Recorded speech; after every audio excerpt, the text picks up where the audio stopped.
ಆತ್ಮೀಯ 10ನೇ ತರಗತಿ ವಿದ್ಯಾರ್ಥಿಗಳೇ, ಎಲ್ರಿಗೂ ನಮಸ್ಕಾರ. ಈ ದಿನದ ವಿಡಿಯೋಗೆ ಸ್ವಾಗತ. ವಿದ್ಯಾರ್ಥಿಗಳೇ, ಎಸ್ಎಸ್ಎಲ್ಸಿ ಪೂರ್ವ ಸಿದ್ಧತಾ ಪರೀಕ್ಷೆ ಹಾಗೂ ಎಸ್ಎಸ್ಎಲ್ಸಿ ವಾರ್ಷಿಕ ಪರೀಕ್ಷೆ 1ಕ್ಕೆ ಯಾವ ರೀತಿ ಸಿದ್ಧತೆಯನ್ನ ನಡೆಸಬೇಕು ಅಂತ ಹೇಳಿ ನಾನು ವಿಡಿಯೋನಲ್ಲಿ ತಿಳಿಸ್ಕೊಡ್ತಾ ಇದ್ದೇನೆ. ಸರಣಿ ವಿಡಿಯೋ 2ಕ್ಕೆ ನಿಮಗೆ ಸ್ವಾಗತ. ಈ ದಿನದ ವಿಡಿಯೋನಲ್ಲಿ 5 ಅಂಕಗಳನ್ನ ಸುಲಭವಾಗಿ ನೀವು ಯಾವ ರೀತಿ ಗಳಿಸಬಹುದು ಅಂತ ಹೇಳಿ ಹೇಳ್ಕೊಡ್ತಾನೆ. ಇವತ್ತಿನ ದಿನದ ತರಗತಿನಲ್ಲಿ ನಾನು ಪತ್ರ ಲೇಖನದ ಬಗ್ಗೆ ನಿಮಗೆ ತಿಳಿಸ್ಕೊಡ್ತೀನಿ. ವಿದ್ಯಾರ್ಥಿಗಳೇ, ಪ್ರಶ್ನೆ ಪತ್ರಿಕೆಯಲ್ಲಿ 44ನೇ ಪ್ರಶ್ನೆಯನ್ನ ಗಮನಿಸಿರ್ಬೋದು. ಪತ್ರ ಲೇಖನದ ಬಗ್ಗೆ ಕೊಟ್ಟಿರ್ತಾರೆ. ಒಂದು ವೈಯಕ್ತಿಕ ಪತ್ರವನ್ನ ಕೊಟ್ಟಿರ್ತಾರೆ, ಹಾಗೆ ಮತ್ತೊಂದು ವ್ಯಾವಹಾರಿಕ ಪತ್ರವನ್ನ ಕೊಟ್ಟಿರ್ತಾರೆ. ಸೊ ಪತ್ರ ಲೇಖನವನ್ನ ನೀವು ನೀಟಾಗಿ ಬರೆದ್ರಿ ಅಂತ ಹೇಳಿದ್ರೆ ಖಂಡಿತ ಸುಲಭವಾಗಿ 5 ಅಂಕಗಳು ಸಿಗುತ್ತೆ. ಯಾರೆಲ್ಲ ಸ್ಲೋ ಲರ್ನರ್ಸ್ ಇರ್ತೀರಾ, ನಿಮಗೆ ತುಂಬಾನೇ ಹೆಲ್ಪ್ ಆಗುತ್ತೆ ಈ ಲೆಟರ್ ರೈಟಿಂಗ್. ಇವಾಗಲಿಂದನೇ ನೀವು ಪ್ರಾಕ್ಟೀಸ್ ಮಾಡ್ತಾ ಹೋದ್ರಿ ಅಂತ ಹೇಳಿದ್ರೆ ನಿಮ್ಗೂ ಖಂಡಿತ 5ಕ್ಕೆ 5 ಅಂಕಗಳು ಬರುತ್ತೆ ಅಂತ ಹೇಳಿ ಹೇಳ್ತಾ, ಇವಾಗ ನಾನು ಹೇಳಿದೆ ಪತ್ರ ಲೇಖನಕ್ಕೆ ಒಟ್ಟು 5 ಅಂಕಗಳು ಅಂತ ಹೇಳಿ ಹೇಳಿದೆ ಅಲ್ವಾ. ಈ 5 ಅಂಕಗಳು ಯಾವ ರೀತಿ ವಿಭಾಗ ಆಗಿರುತ್ತೆ ಅಂತ ಹೇಳಿ ನೋಡೋದಾದ್ರೆ, ಇವರಿಂದ ಇವರಿಗೆ, ಹಾಗೆ ವಿಷಯ ಅಂತ ಹೇಳಿ ನಾವೇನು ಪ್ರಾರಂಭದಲ್ಲಿ ಬರೀತೀವಲ್ವಾ, ಸೊ ಅದಕ್ಕೆ 1 ಅಂಕವನ್ನ ನಿಗದಿಪಡಿಸಿರ್ತಾರೆ. ನಂತರ ವಿಷಯದ ವಿವರಣೆ, ಗೊತ್ತಾಯ್ತಾ, ನೀವು ಏನೇನ್ ಕಂಟೆಂಟ್ ಅನ್ನ ರಚನೆ ಮಾಡಿರ್ತೀರಾ, ಸೊ ನೀವು ಯಾವ ರೀತಿ ಪತ್ರವನ್ನ ಬಿಲ್ಡ್ ಮಾಡಿರ್ತೀರಾ ಅಥವಾ ಪತ್ರವನ್ನ ರಚಿಸಿರ್ತೀರಾ ಅನ್ನೋದಕ್ಕೆ 2 ಅಂಕಗಳಿರುತ್ತೆ. ಅಲ್ಲಿಗೆ 3 ಆಯ್ತು. ಇನ್ನು 1 ಅಂಕ ಏನಕ್ಕೆ ಅಂತ ಹೇಳಿದ್ರೆ, ಲಾಸ್ಟಿಗೆ ವಂದನೆಗಳೊಂದಿಗೆ ಇಂತಿ ನಿಮ್ಮ ವಿಶ್ವಾಸಿ, ಹಾಗೆ ಹೊರ ವಿಳಾಸ ಬರೀತೀರಾ ನೋಡಿ, ಅದಕ್ಕೆ 1 ಅಂಕವನ್ನ ನಿಗದಿಪಡಿಸಿರ್ತಾರೆ. ಇನ್ನು ಕೊನೆಯದಾಗಿ ಇನ್ನ 1 ಅಂಕ ಏನಕ್ಕೆ ಅಂತ ಹೇಳಿದ್ರೆ, ಟೋಟಲ್ ಆಗಿ ಓವರ್ ಆಲ್ ಆಗಿ ನಿಮ್ಮ ಪತ್ರ ಯಾವ ರೀತಿ ಕಾಣಿಸ್ತಾ ಇದೆ, ಬರೀ ನೋಡೋದಕ್ಕಷ್ಟೇ ಅಲ್ಲ, ಪದ ಬಳಕೆ ಯಾವ ರೀತಿ ಇದೆ, ವಾಕ್ಯಗಳನ್ನ ಯಾವ ರೀತಿ ರಚನೆ ಮಾಡಿದ್ದೀರಾ, ಹಾಗೆ ಯಾವುದಾದ್ರೂ ಸ್ಪೆಲ್ಲಿಂಗ್ ಮಿಸ್ಟೇಕ್ಸ್ ಇದೆಯಾ, ಸೊ ಇದರ ಆಧಾರದ ಮೇಲೆ 1 ಅಂಕಗಳನ್ನ ಕೊಡ್ತಾರೆ. ಟೋಟಲ್ ಆಗಿ 5 ಅಂಕಗಳು ಈಸಿಯಾಗಿ ನಿಮಗೆ ಪತ್ರ ಲೇಖನದಲ್ಲಿ ಸಿಗುತ್ತೆ. ಸೊ ಹಾಗಾಗಿ ಮೊದಲನೇದಾಗಿ ನಾನು ಪತ್ರ ಲೇಖನವನ್ನ ಈ ದಿನ ನಾನು ನಿಮ್ಗೆ ಹೇಳ್ಕೊಡ್ತಾ ಇದ್ದೀನಿ. ಈಗ ಪತ್ರ ಲೇಖನದಲ್ಲಿ ನಿಮಗೆ ಪ್ರಶ್ನೆ ಪತ್ರಿಕೆಯಲ್ಲಿ ಈ ರೀತಿ ಪ್ರಶ್ನೆ ಕೊಟ್ಟಿರ್ತಾರೆ, ನೋಡ್ಬೋದು. 44ನೇ ಪ್ರಶ್ನೆ ಈ ರೀತಿ ಇರುತ್ತೆ. ಇಲ್ಲಿ ಒಂದು ಪ್ರಶ್ನೆ ಇದೆ ನೋಡಿ, ನಿಮ್ಮನ್ನ ಮೈಸೂರಿನ ವಿಜಯನಗರದ ನಿವಾಸಿ ಮೋಹನ್ ಕುಮಾರ್ ಎಂದು ಭಾವಿಸಿಕೊಂಡು ನಿಮ್ಮ ಬಡಾವಣೆಗೆ ಸಾರ್ವಜನಿಕ ಗ್ರಂಥಾಲಯವನ್ನ ಮಂಜೂರು ಮಾಡುವಂತೆ ಕೋರಿ ಜಿಲ್ಲಾಧಿಕಾರಿಗಳಿಗೆ ಪತ್ರ ಬರೆಯಿರಿ. ಪತ್ರ ಓದಿದ ತಕ್ಷಣ ಆ ಪತ್ರ ನಿಮ್ಗೆ ಅರ್ಥ ಆಗ್ಬೇಕು. ಇಲ್ಲಿ ಮೋಹನ್ ಅಂತ ಒಬ್ಬ ಹುಡುಗ ಇದ್ದಾನೆ. ಅವರು ವಾಸ ಮಾಡ್ತಾ ಇರ್ತಕ್ಕಂತಹ ಬಡಾವಣೆ ಅಂದ್ರೆ ಲೇಔಟ್ ಅಲ್ಲಿ ಒಂದು ಗ್ರಂಥಾಲಯ ಇಲ್ಲ, ಲೈಬ್ರರಿ ಇಲ್ಲ. ಹಾಗಾಗಿ ನಮ್ಮ ಒಂದು ಬಡಾವಣೆಗೆ, ನಮ್ಮ ಲೇಔಟ್ಗೆ ನಮ್ಮ ಬಡಾವಣೆಗೆ ಒಂದು ಗ್ರಂಥಾಲಯ ಬೇಕು ಅಂತ ಹೇಳಿ ಮೋಹನ್ ಆ ಊರಿನ ಜಿಲ್ಲಾಧಿಕಾರಿಗೆ ಪತ್ರವನ್ನ ಇಲ್ಲಿ ಬರೀಬೇಕು. ಸುಮಾರು ವಿದ್ಯಾರ್ಥಿಗಳಿಗೆ ಪತ್ರ ಯಾವ ರೀತಿ ಬರೆಯೋದು ಅಂತ ಹೇಳಿ ಗೊತ್ತಿರಲ್ಲ. ಹಾಗೇನೆ ಏನಪ್ಪಾ ಮಾಡೋದು ಅಂತ ಹೇಳಿ ಯೋಚನೆ ಮಾಡ್ತಿರ್ತೀರಾ ನೋಡಿ. ಇಲ್ಲಿ ಇರ್ತಕ್ಕಂತಹ ಪ್ರಶ್ನೆಯಿಂದನೇ ಸುಲಭವಾಗಿ ನೀವು ಅಂಕಗಳನ್ನ ಪಡೆದುಕೋಬಹುದು. ಯಾವ ರೀತಿ ಅಂತ ಹೇಳಿ ಹೇಳ್ತೀನಿ. ಈಗ ಪತ್ರ ಲೇಖನ ಅಂತ ಹೇಳಿದ್ರೆ ನಿಮ್ಗೆ ಗೊತ್ತು, ಪ್ರಾರಂಭದಲ್ಲಿ ಏನ್ ಹಾಕ್ಬೇಕು, ದಿನಾಂಕವನ್ನ ಹಾಕ್ಬೇಕು ಅಲ್ವಾ. ನೋಡಿ, ಇಲ್ಲಿ ಮೊದಲನೇದಾಗಿ ನಾನು ದಿನಾಂಕವನ್ನ ಇಲ್ಲಿ ಹಾಕ್ತಾ ಇದ್ದೇನೆ. ದಿನಾಂಕ 18/12/2025. ಓಕೆನಾ. ದಿನಾಂಕವನ್ನ ಹಾಕಿದ ನಂತರ ಇದ್ರ ಕೆಳಗಡೆ ನೀವೇನ್ ಹಾಕ್ಬೇಕು, ಸ್ಥಳವನ್ನ ಹಾಕ್ಬೇಕು. ನೋಡಿ, ಇಲ್ಲಿ ಮೈಸೂರು ಅಂತ ಇದೆ. ಸೊ ಹಾಗಾಗಿ ಇಲ್ಲಿ ಸ್ಥಳ ಅಂತ ಹೇಳಿ ಹಾಕಿ ಮೈಸೂರು ಅಂತ ಹೇಳಿ ಬರೀ. ಓಕೆನಾ. ಇವಾಗ ಮೊದಲು ನೀವೇನ್ ಮಾಡ್ಬೇಕಾಗಿದೆ, ಫ್ರಮ್ ಅಡ್ರೆಸ್ ಅನ್ನ, ಯಾರು ಪತ್ರವನ್ನ ಬರೀತಿದ್ದೀರಾ ಅನ್ನೋದನ್ನ ಬರೀಬೇಕಾಗುತ್ತೆ. ಹಾಗಾಗಿ ನೀವು ಅದಕ್ಕೆ ಏನಂತ ಬರೀಬೇಕು, ಇವರಿಂದ ಅಂತ ಹೇಳಿ ಬರೀಬೇಕಾಗುತ್ತೆ.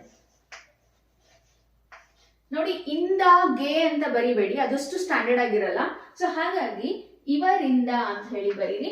ಇವರಿಂದ ಅಂತ ಹೇಳಿ ಬರೆದು ಒಂದು ಕಾಮ ಹಾಕಿದ ನಂತರ ಇಲ್ಲಿ ಅಡ್ರೆಸ್ ಇದೆ ನೋಡಿ, ಮೋಹನ್ ಕುಮಾರ್ ವಿಜಯನಗರದ ನಿವಾಸಿ ಮೈಸೂರು. ಸೊ ಇಲ್ಲಿಂದ ನಿಮ್ಗೆ ಇಲ್ಲಿ ತನಕ ಏನು ಸೆಂಟೆನ್ಸ್ ಇದೆಯಲ್ಲ ಮೋಹನ್ ಕುಮಾರ್ ತನಕ, ಅದನ್ನ ಆ ಕಡೆಯಿಂದ ಬರೀತಾ ಬನ್ನಿ. ಮೊದಲು ಹೆಸರು ಬರಬೇಕು, ನಂತರ ಅವರ ಏರಿಯಾದ ಹೆಸರು ಬರಬೇಕು, ನಂತರ ಕೊನೆಗೆ ಜಿಲ್ಲೆ ಅಥವಾ ಊರಿನ ಹೆಸರು ಬರಬೇಕು. ನೋಡಿ, ಇಲ್ಲಿ ಮೋಹನ್ ಕುಮಾರ್.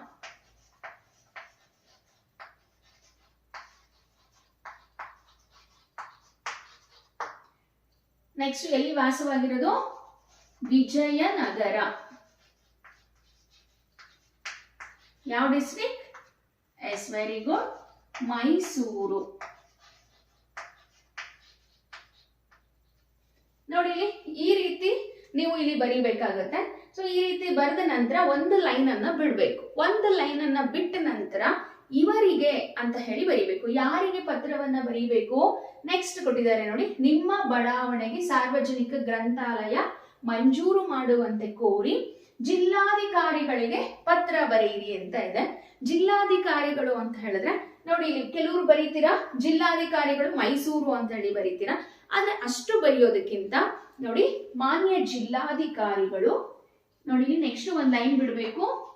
ಒಂದ್ ಲೈನ್ ಬಿಟ್ಟ ನಂತರ ಇವರಿಗೆ ಮಾನ್ಯ ಜಿಲ್ಲಾಧಿಕಾರಿಗಳು. ಜಿಲ್ಲಾಧಿಕಾರಿಗಳು ಎಲ್ಲಿರ್ತಾರೆ? ಎಲ್ಲಿರ್ತಾರೆ? ಎಸ್, ವೆರಿ ಗುಡ್, ಆಫೀಸರ್ ಇರ್ತಾರೆ. ಏನ್ ಬರಿಬೇಕು ಕನ್ನಡದಲ್ಲಿ? ಜಿಲ್ಲಾಧಿಕಾರಿಗಳು, ಜಿಲ್ಲಾಧಿಕಾರಿಗಳ ಕಚೇರಿ,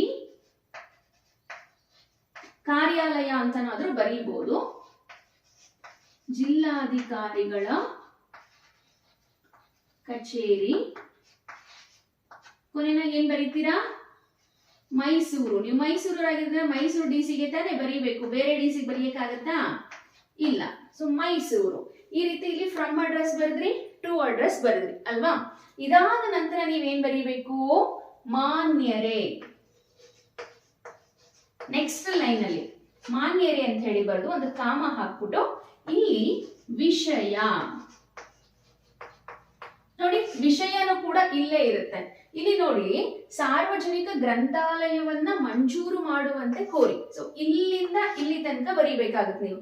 ಕೋರಿ ಅನ್ನೋ ಪದ ಏನಿದೆಯಲ್ವಾ, ಅದು ವಿಷಯಕ್ಕೆ ಜಾಯಿಂಟ್ ಆಗಿರುತ್ತೆ. ಅದನ್ನ ನೆನ್ಪಿಟ್ಕೊಳ್ಳಿ. ನೋಡಿ, ವಿಷಯ ಬರೀರಿ, ಸಾರ್ವಜನಿಕ ಗ್ರಂಥಾಲಯವನ್ನು ಮಂಜೂರು ಮಾಡುವಂತೆ ಕೋರಿ.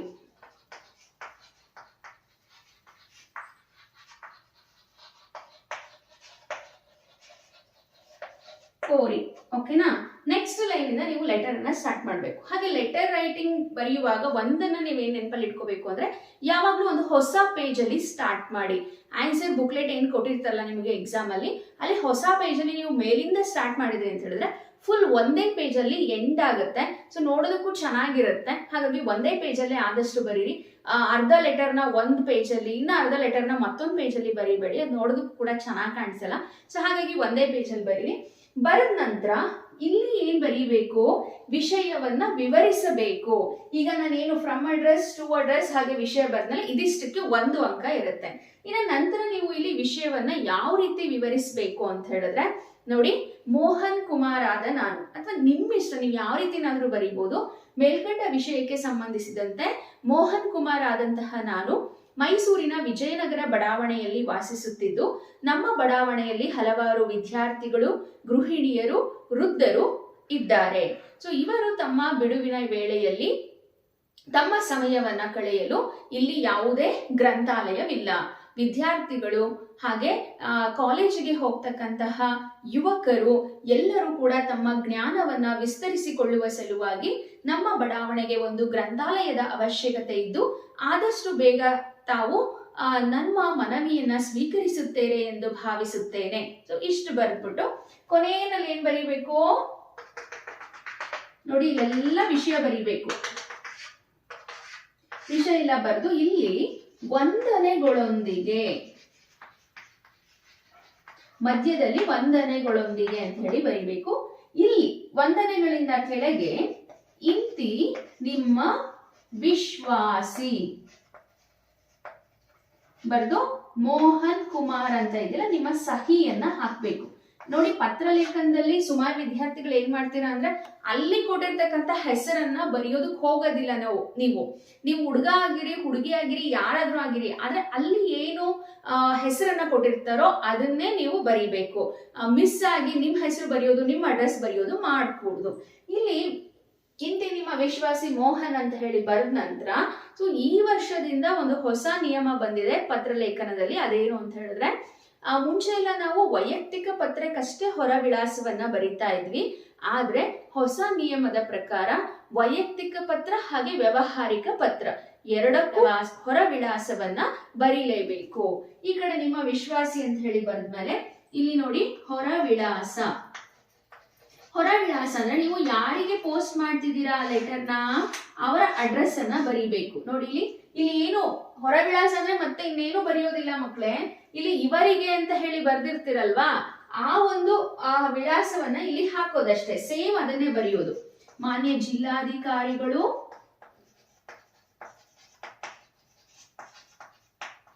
ಜಿಲ್ಲಾಧಿಕಾರಿಗಳ ಕಚೇರಿ ಮೈಸೂರು.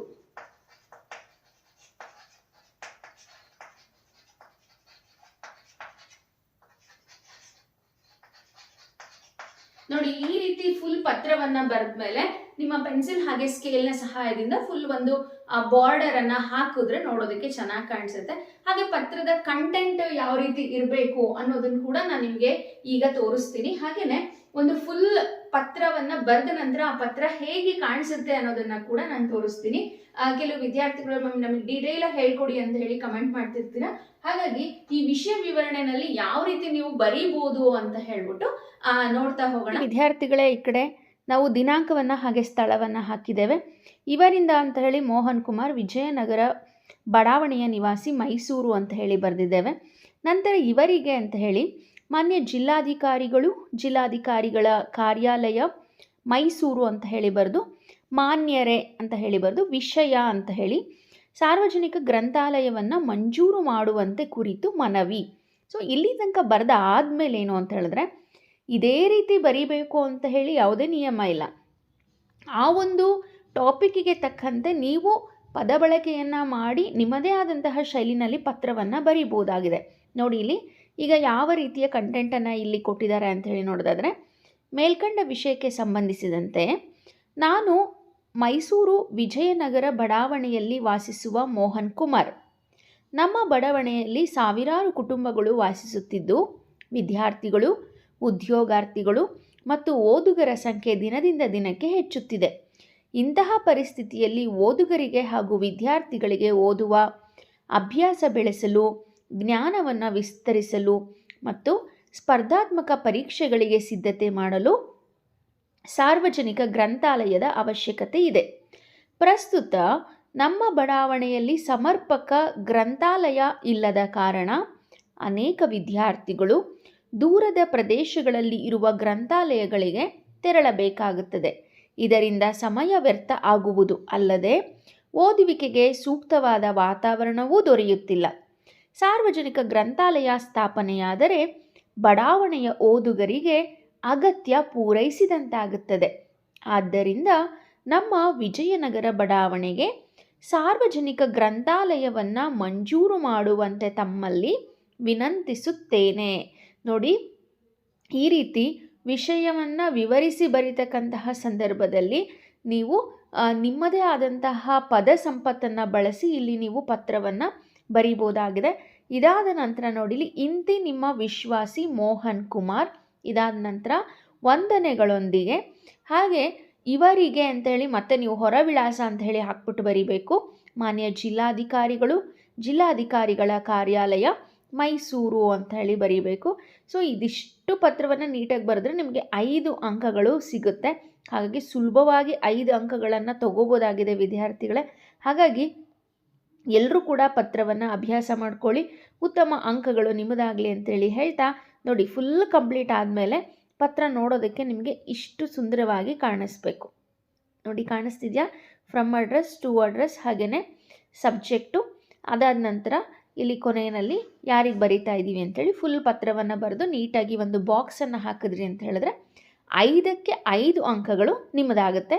ಹಾಗೆ ಈ ಹೊರ ವಿಳಾಸ ಅಥವಾ ಇವರಿಗೆ ಅಂತ ಇದೆಯಲ್ಲ ಕೊನೆಯಲ್ಲಿ ಬರೆಯೋದು ಕಂಪಲ್ಸರಿ ಬರೀಲೇಬೇಕು ಮಕ್ಕಳೇ. ಇದಿಷ್ಟನ್ನ ನೀವು ನೀಟಾಗಿ ಕಲ್ತ್ಕೊಂಡ್ರಿ ಅಂತ ಹೇಳಿದ್ರೆ ಖಂಡಿತ 5ಕ್ಕೆ 5 ಅಂಕಗಳು ಸುಲಭವಾಗಿ ಸಿಗುತ್ತೆ. ನೀವೇನು ನೆನ್ಪಿಟ್ಕೊಳ್ಳೋ ಅವಶ್ಯಕತೆ ಇಲ್ಲ, ಏನು ಗಟ್ ಮಾಡೋ ಅವಶ್ಯಕತೆ ಇಲ್ಲ. ಸೊ ಇಲ್ಲಿರ್ತಕ್ಕಂಥದ್ದನ್ನ ಸುಲಭವಾಗಿ ಇಲ್ಲಿ ಬರ್ದ್ಬಿಡೋದು ಅಷ್ಟೇನೆ. ಸೊ ವಿಡಿಯೋ ಹೆಲ್ಪ್ ಆಗುತ್ತೆ ಅಂತ ಹೇಳಿ ಅನ್ಕೊಂಡಿದ್ದೀನಿ.